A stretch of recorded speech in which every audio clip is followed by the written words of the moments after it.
Hi guys, Jamal Gibbs here. Today I'm here to talk to you guys about the benefits of owning a home versus renting a home. So owning and renting a home definitely have their own advantages depending on your situation, but what's best for you depends on what your circumstances are. Here's some things to keep in mind when you're weighing the benefits of owning a home versus renting a home. So guys, owning a home is a financial commitment. It requires you to plan ahead and reflect on where your life is headed. Before you decide to rent or buy, you gotta ask yourself what your budget is, and you gotta see if it's gonna stretch your finances, because you might not be able to afford to rent or buy. So I'm gonna explain a couple of the differences between renting and owning and what some of the potential benefits and cons are. So with renting, you're gonna pay less money up front. While many landlords ask for first and last month's rent, as well as a security deposit, it's still likely less than what you would have to give up for a down payment on a home.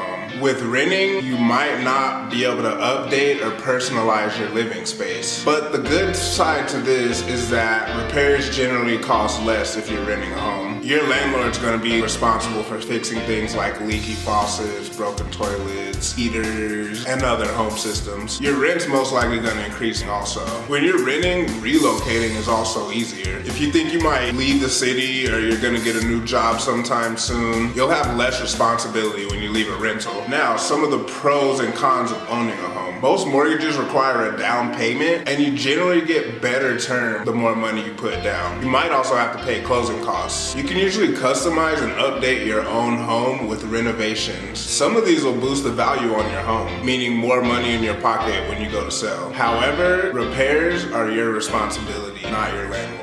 Another thing about owning homes is that the home's value can rise and fall over time. This can be a good or bad thing depending if you want to invest or if you're planning on holding your home for a long time. You may build equity in your home, which is the market value of your home minus what you owe on your mortgage, which can increase your personal wealth. A couple more benefits that you get with owning your own home are that you get to deduct your interest payment and your property taxes at the end of the year.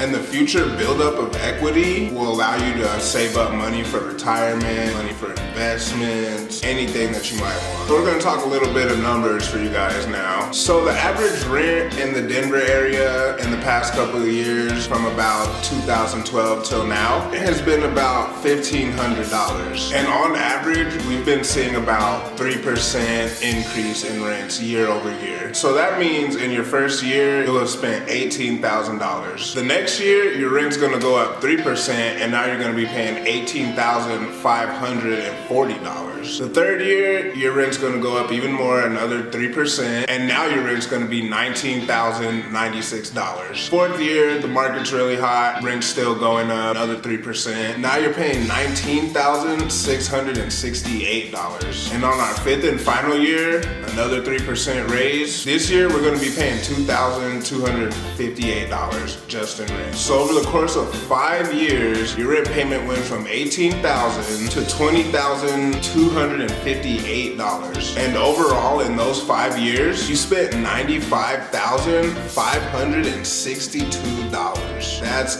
insane. That's such a huge chunk of money. And what do we have to show for it? Your net equity after renting for those 5 years, big fat zero. You're gonna have nothing to show for that $95,000 that you spent. Whereas if you would have owned your own home, now you'd have $95,000 worth of equity in the home, and you can pull that out through refinancing, or you can just keep building it up. So why should you buy a home now? There's all kinds of grants out there to help first-time home buyers with their closing costs, so they don't need as much money to bring to the table. Also, interest rates are still pretty low right now, in the low 4s. There's tons of no money down option or even low money down options to get into your first home. Also, I hear this one a lot, guys. You think that you have to pay your realtor to buy a house, but actually the realtor's commission is paid by the seller. So you as the buyer never have to pay your realtor anything. Alright guys, those are just a couple of my tips on renting versus owning a home. If you guys have any more questions or you'd like some more information on what that process is about, feel free to reach out to me and contact me. Call me, shoot me an email, or visit my website and I'll get in touch with you. As always, don't forget to like the video, comment on it, share this video with your friends who might be interested in buying their first home, and follow me on Facebook, Instagram, and YouTube for more informational videos. Thanks guys, have a great day.